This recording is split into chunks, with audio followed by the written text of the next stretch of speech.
Merry Christmas, Presenting everybody. Summer Harrison.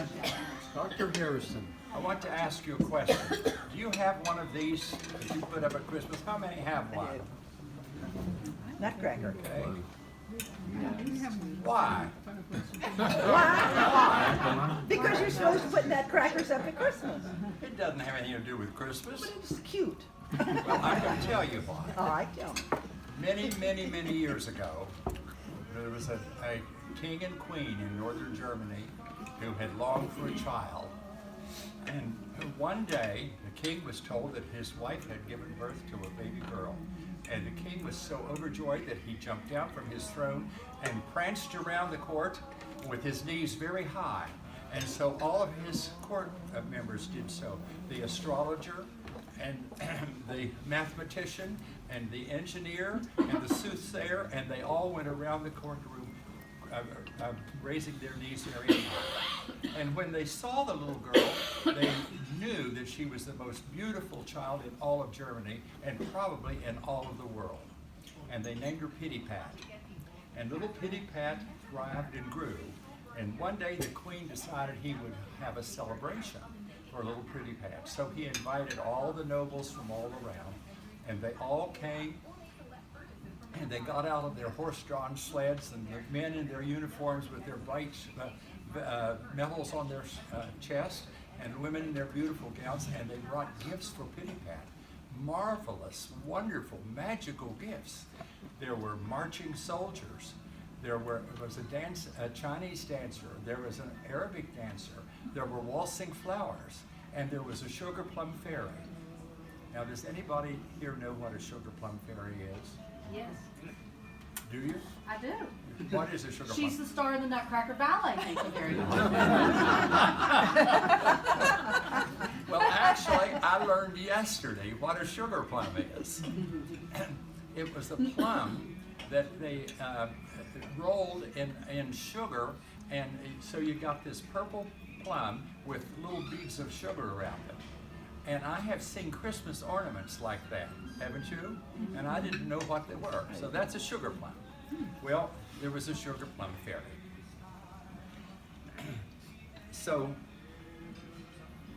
while all these celebrations were going on, the queen slipped into the kitchen because only she knew how to cut the fat for the soup, just the way the king liked it.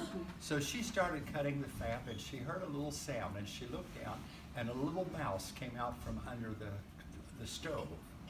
And the little mouse said, "Oh, queen, I'm so hungry. Could you give me a little of that fat?" So she gave the little mouse a little bit of fat. And then the mouse became bolder, and she said, "You know, you're the queen of the people, and I'm the queen of the mice. And my people are so hungry. Could we have a little more of that fat?" So the queen acquiesced. I love that word, don't you? Acquiesced? It means she agreed without enthusiasm. So the queen began to give the mice little bits of cheese, and they came. The grandfathers and the grandmothers and the grandchildren and the children and the aunts and the uncles and the cousins and the cousins and the cousins and the cousins, and they all came, and she kept feeding them fat. And suddenly she realized she had used up all of the fat. What a catastrophe. What could she do? Well, there was nothing left to do except send the soup out. So the waiters took the soup out, and of course the king was served first. And he tasted the soup, and he said, "What is this? There's no fat in the soup. Who's responsible for this? Send the chef in. We'll have his head off." Well, the queen heard that, so she ran in, and she knelt in front of the king, and she confessed that she had fed all of the fat to the mice. Well, he said, "Who are these mice? I've never heard of them." And they said, "Well, they're in the kitchen. In fact, they're throughout the castle." And he said, "Well, who brought them in here?" And they said, "Well, they've been in the castle since the castle was built. They've always been here." And so he said, "We must get rid of them. How are we going to get rid of them?" So all of his cabinet met with him, and for days they tried to figure out how to get rid of the mice. And finally, his chief engineer, Herr Drosselmeyer, came in with a little machine that he had invented and showed it to the king. And the king said, "Well, that's great. That will get rid of one mouse. And we've got so many mice, and the way they breed, they'll breed faster than we can set that machine." So Herr Drosselmeyer said, well, give me a day or two. So he came back in a day or two with over 100 machines. And they put them in the kitchen and throughout the castle. Well, when the queen of the mice, that's shaking, let me put it down. When the queen of the mice saw that machine, she knew it was dangerous, and she ran throughout the castle and said, don't go near those machines. But the mice were so hungry, and that little bit of cheese on that machine just attracted them, and before you know it, they were all killed. Well, the machine, the poor mouse, she was so sad, and then she was angry, and then she wanted revenge. So she left the castle and she traveled to another castle where another type of mice lived that were much larger, maybe 10 times larger than her. And she asked them for help, and one of them said he could help her.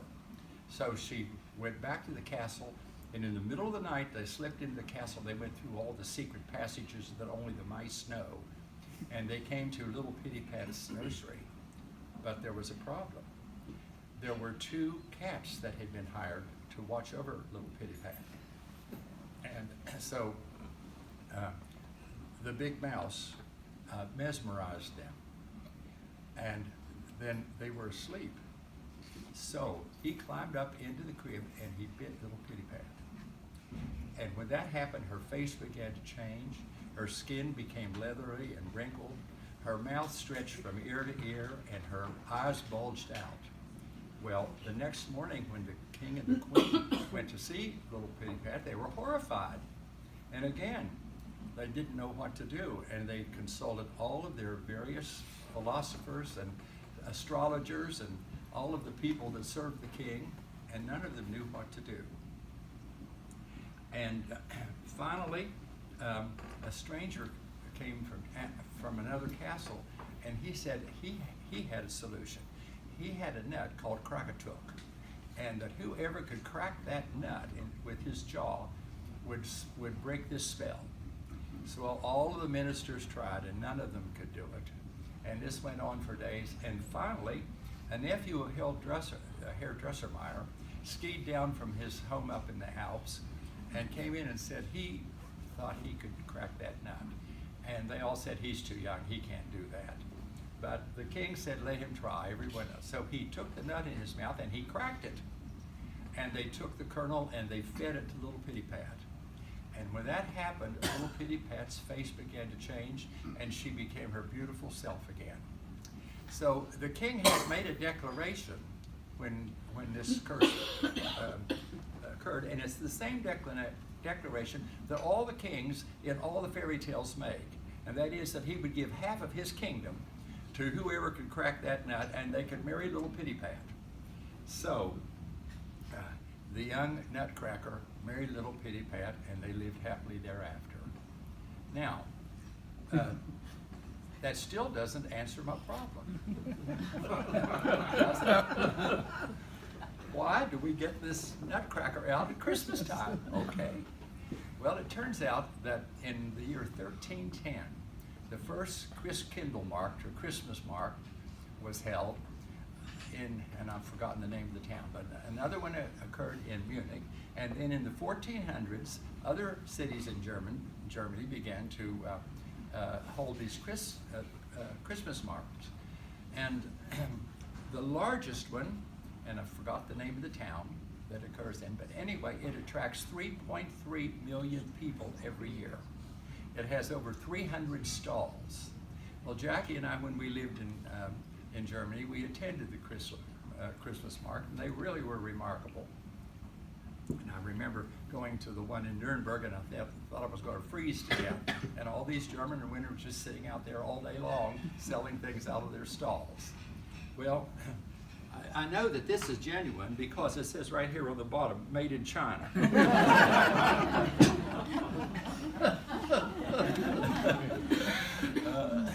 But what do these workers in Germany make? Well, they are marvelous wood carvers, and they make wooden toys, and those are what are sold. And people coming found these, and they began buying them and associating them with Christmas. And then